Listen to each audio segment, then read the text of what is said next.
जो खास करके डेली हम लोग खाना खाते हैं, हमारी प्लेट में जो आता है, जिस तेल में हमारा खाना पका, जो सब्जियां हमने खाई, क्या वो सीजन की थी कि नहीं थी। ठीक है, कुछ चीज़ें ऐसी हैं जो, हाँ बनाना, आप केले की बात कर लो, आप असम में रहते, कहाँ रहते हैं? सिलचर में रहते हैं, तो वहाँ जो केला आता है, कोल बोलते हैं ना उसको उधर, कोला। मैं ये कहना चाह रही हूँ कि वो केला अलग, आप बिहार में आ जाएंगे, आगे यहाँ पे आगे हैं, तो वो अलग अलग तरह का है, उसके गुण धर्म भी अलग हो जाएंगे, अलग अलग वैरायटी की चीज़ें मिलती हैं हर जगह पे। ठीक, तो वो चीज़ें जो हैं, इन चीज़ों पे हम बिल्कुल फोकस नहीं है। हमें ना तो ये पता है कि हमें सब्जी किस तेल में खानी है, उसके लिए हम सुनेंगे कि बाहर के लोग क्या कह रहे हैं, जैसे उन्होंने बोला ट्रेंड्स। ठीक है, ऑलिव ऑयल है हमारे खाने के लिए, अगर होता तो यहाँ पैदा होता ना। विश्वास मतलब ईश्वर के भी ऊपर हो गए हम लोग, उस पर भी क्वेश्चन मार्क लगा दिया कि आपने गलती करी जो यहाँ पे ये चीज़ पैदा नहीं की। मेरे कहने का भाव सिर्फ केवल इतना है कि इतनी सिंपल चीज़ जिसको हमने जीवन भर इग्नोर किया, जिसके बारे में कोई चर्चा ही नहीं होती कभी, उसके बारे में अपने आने वाली जनरेशन्स को एजुकेट करना। पहले तो खुद ही सीखना पड़ेगा बहुत कुछ, है ना। तो वो जो बॉडी का एक बायोलॉजिकल क्लॉक था, उसको हमने डिस्टर्ब कर दिया, बिल्कुल टोटली। क्योंकि हर ऋतु में आने वाली सब्जी, फल, अनाज या वहाँ पे पैदा होने वाला तेल जहाँ हम रह रहे हैं, वो सारा उस जलवायु के हिसाब से, हमारी बॉडी और बाहर का क्या तालमेल है उसके हिसाब से होता है। ठीक है ना। तो जो ऋतुचर्या है, सीजनल की रेजीम है, मान लीजिए अगर हम यहाँ रह रहे हैं, यहाँ कौन सी ऋतु चल रही है, उसके हिसाब से हमें उसको फॉलो करना है। अगर हम कहीं दूसरी जगह पर रह रहे हैं जहाँ ऋतु दूसरी है, उसके लक्षण भी लिखे हुए हैं। ये नहीं है कि अगर बसंत है तो सारी जगह बसंती होगी, ऐसा नहीं होगा। क्यों कभी कभी जब हम लोग यहाँ पे आए, एक डाइट स्टार्ट किया, वो सूट नहीं कर रही, अच्छी नहीं लग रही, भूख नहीं लग रही, पच नहीं रही, खा के उल्टी आ रही है, दस्त हो गए, किसी को कुछ हो गया। उसका सबसे बड़ा कारण ये भी होता है कि जब हम कहीं दूसरी जगह पे जाते हैं, वहाँ पे पैदा होने वाली सब्जियाँ, फल वगैरह जो है, वो हमारी बॉडी टाइम लेती है उसमें एडजस्ट होने की। हम जहाँ पर हैं वहाँ जब जाते हैं तो वहाँ का ही खाना खाना चाहिए, वहीं का ही खाना चाहिए, वही सूट करेगा।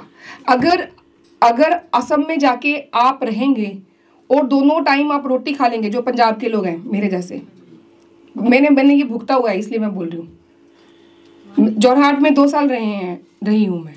तो अगर वहाँ आप दोनों टाइम रोटी खाएंगे तो आपका पेट फूल क्या जाएगा मैम? पेटू तो सर बनेगा ही बनेगा, मतलब बीमार हो सकते हैं, बीमारी हो जाएंगे। जो यहाँ पे साउथ से यहाँ शिफ्ट होके यहाँ रहते हैं, वो यहाँ पे रह के परांठे खा सकते हैं, लेकिन वहाँ पे नहीं खा पाएंगे, क्योंकि जलवायु जो होती है, जल और वायु, ये जलवायु इसी से बना।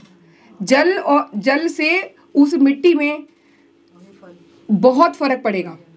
वहाँ पे जो वनस्पति होगी, जो फल होंगे, जो सब्जियाँ होंगी, ठीक, और वही पानी हम पीते भी हैं, तो उसमें जो गुण हैं वो हमारे अंदर जा रहे हैं, हमारा शरीर उसके हिसाब से ही है।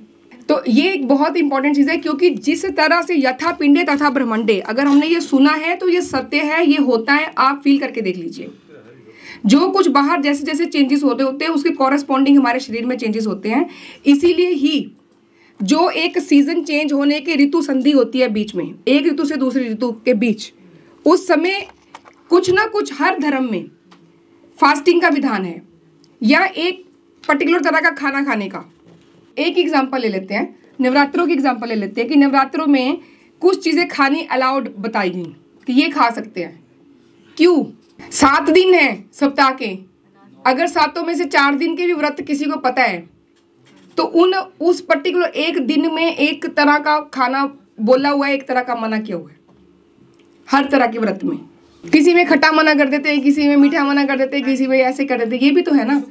फिर जो लोग रमज़ान रखते हैं, रमज़ान का पूरा महीना होता है, उस पूरे महीने में पूरा दिन ही फास्टिंग होती है। दिन में तो फास्टिंग रहता है, तो शाम को ऐसे एक समय खाना खाते हैं। कौन से महीने में आती है रमज़ान? चेंज होता है, चेंज होता है, चेंज होता है। नहीं, 1 महीना पूरा साल भर का कुछ कुछ गर्मी में आता है, यही मैं कह रही हूँ। हर साल थोड़ा 11 दिन इससे चेंज होता है। चेंज होता है, तो वो 11 दिन कैसे कैलकुलेट किया आपने? जनवरी फरवरी के हिसाब से नहीं? लूनर मंथ्स, यस, वो जो है वो क्लॉक हमारी बॉडी के हिसाब का क्लॉक है। That is a scientific calendar actually, lunar या सोलर, ठीक है, जो भी वो कैलेंडर्स हैं। वो जो लूनर कैलेंडर है वो एक साइंटिफिक कैलेंडर है। वो जैसे जैसे बहुत एक्यूरेट कैलकुलेशन के अकॉर्डिंगली वो दिन डिसाइड किए गए हैं। तो हमारी अग्नि बहुत मंद होती है गर्मी के मौसम में, बहुत मंद अग्नि होती है हमारी। हम लोगों को बहुत लाइट या नहीं खाएंगे तो ज़्यादा अच्छे रहेंगे।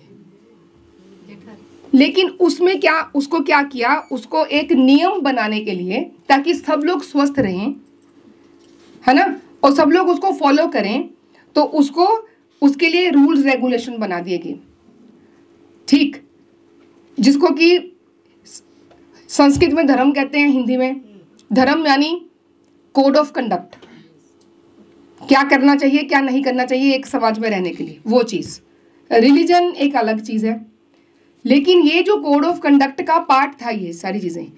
कोई लोग नौरोज़ रखते हैं ना, पारसी लोग वो भी रखते हैं। तो वो जो फूड एक पर्टिकुलर सीजन में हमें खाने के लिए बोला गया, वो हमारी बॉडी को डिटॉक्सिफाई करता है actually. That there is a science behind that. उसके पीछे एक आयुर्वेद था जो वो बोला गया खाने के लिए, क्योंकि वो बॉडी में से दोषों को बाहर निकालेगा जो उस पर्टिकुलर ऋतु में बढ़ते हैं बॉडी के अंदर।